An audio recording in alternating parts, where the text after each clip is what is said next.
Now, don't get me wrong. When it comes to this guy, Cooley, there's a lot of things that come to mind. I was just watching the podcast that he was part of, and just the overall thought process of this man. And there was a couple days ago, I posted a video that I said most heterosexual men, in my opinion, hold the same values. If given the opportunity, they hold the same value as a Donald Trump, in my opinion.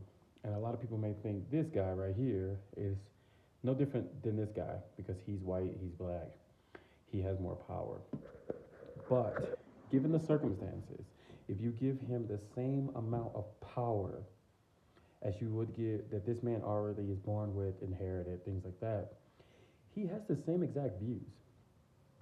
He wants to control women. He wants to feel he's the prize, as he said. He's 6'4", 6'5", or something like that.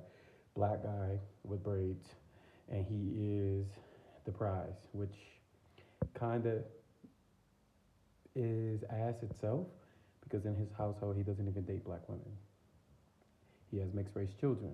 He's also stated things like a woman is only in her prime between the ages of like 19 and 25, which means in a lot of ways that black men never want to discuss, or they never want to really talk about the fetishization of their children.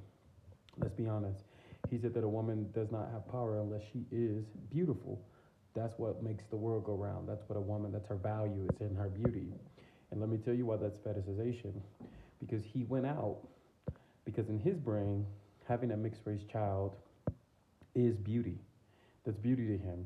So he's already fetishized his child to say, I want my child to look this way because this is what I deem beautiful, this is what I deem attractive, this is what I deem sexy, or whatever.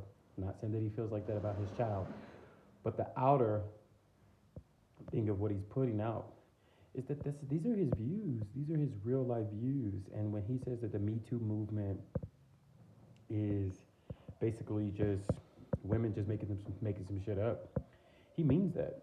So when I tell you guys that a lot of these men, especially heterosexual men, share the same views of these Republican men, that's why a lot of people were wondering, why are there so many black men voting for Trump?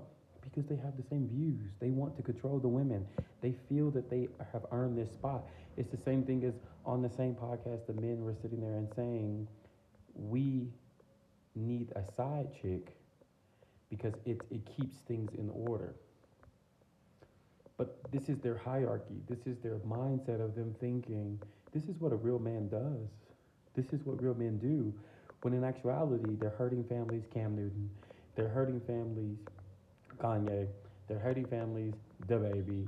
But they put this image out like they're real men, when in actuality, they are really broken men. They need a lot of fucking help.